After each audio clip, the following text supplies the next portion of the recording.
What do we have here? A luggage. And then what do we have here?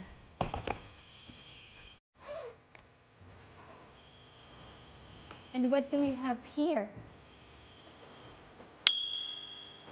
Another luggage. So, ito yung ating 14 inches. 14 inches. This is our 20 inches luggage.